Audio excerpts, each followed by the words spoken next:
bonjour, bienvenue pour votre taroscope du mois de mai 2023. Comme vous l'avez probablement vu dans le taroscope global, les vierges seront chapeautées par l'amoureux. L'amoureux, chose que vous aimez, vierge. Alors, bien sûr, c'est toutes ces remises en question, tous ces questionnements, tout cet engagement, tout cet amour qui vous caractérise et parfois toutes ces indécisions qui fait que je ne sais pas, peut-être, un peu, beaucoup, passionnément, à la folie, pas du tout. Enfin bref, c'est tout,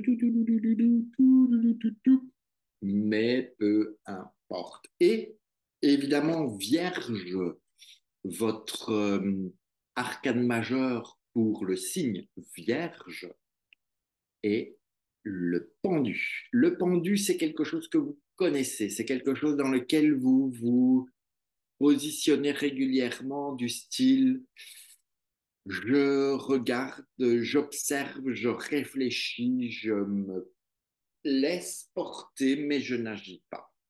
Je n'agis pas et donc peut-être que vous pourriez inverser votre manière de faire, changer votre vision des choses et par la suite d'agir avec votre amoureux. Et si on fait un pendu et un amoureux, ça nous donne une lune.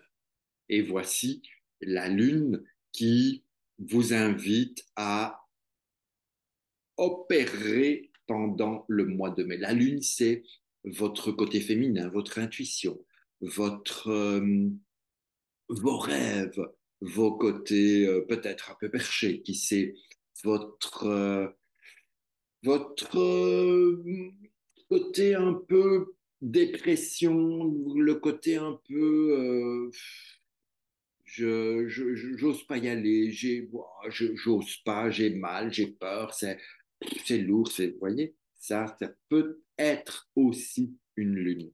Donc, voyons voir cette lune en mai, qui est quand même aussi le monde des rêves, le monde de l'illusion, donc le monde du côté de la mer. Il y a pas mal de choses au niveau de la lune, donc l'idée, c'est de la vivre dans son côté lumineux, la Lune, dans son rayonnement, plutôt que dans son côté sombre. D'accord?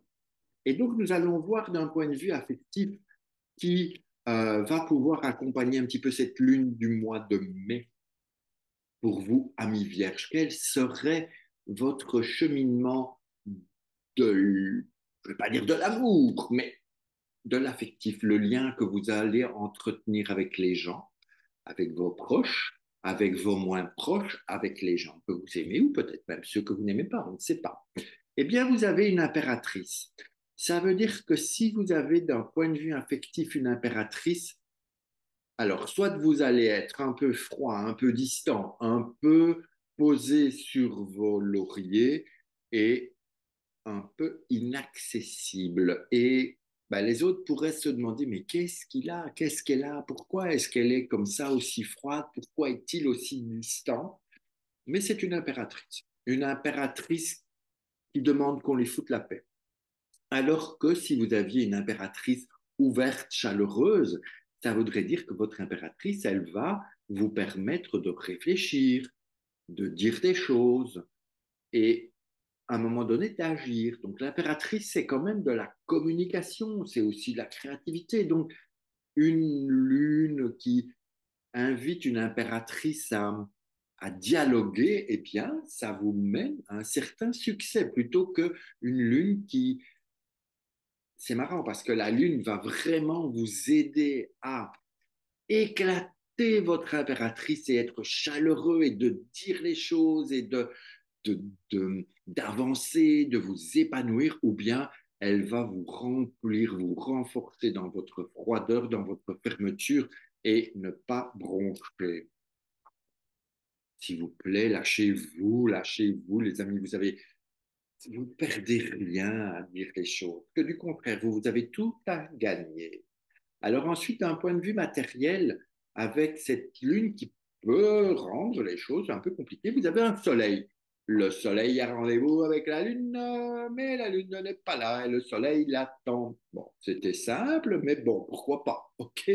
Donc, avec le soleil, d'un point de vue matériel, on dirait que vous allez pouvoir éventuellement résoudre les problématiques, que vous allez pouvoir peut-être construire des choses, pouvoir remettre à neuf, pouvoir fraterniser aussi, être plutôt dans l'équilibre, plutôt être dans le partage. Donc ça peut être un mois de mai intéressant matériellement, euh, avec un soleil, c'est brillant, hein? Lune, soleil, qui est-ce qui va éclipser la lune, le soleil, ça va être à vous de jouer. Donc faites vraiment ce que vous ressentez le mieux possible.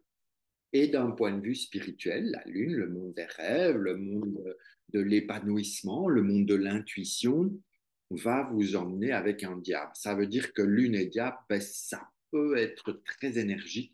Vous pourriez ressentir beaucoup de choses, vous pourriez donner beaucoup de choses. Peut-être que si, je ne sais pas, si vous avanciez dans une méthode ou dans quelque chose d'énergétique, vous pourriez vraiment apporter à l'autre des choses encore différentes. Vous pourriez avoir une lune et un diable, euh, ça nous ferait 18, 28, 33, 6 l'amoureux. Faites l'amour, quoi. Faites l'amour, pas la guerre, et faites l'amour, mais faites le bien.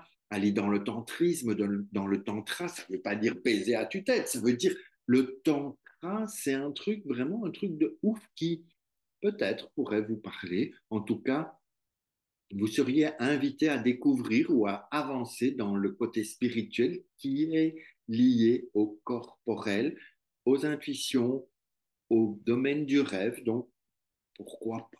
D'accord?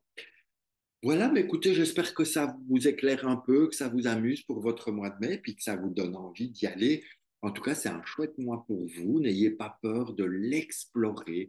La Lune, vous, exploration.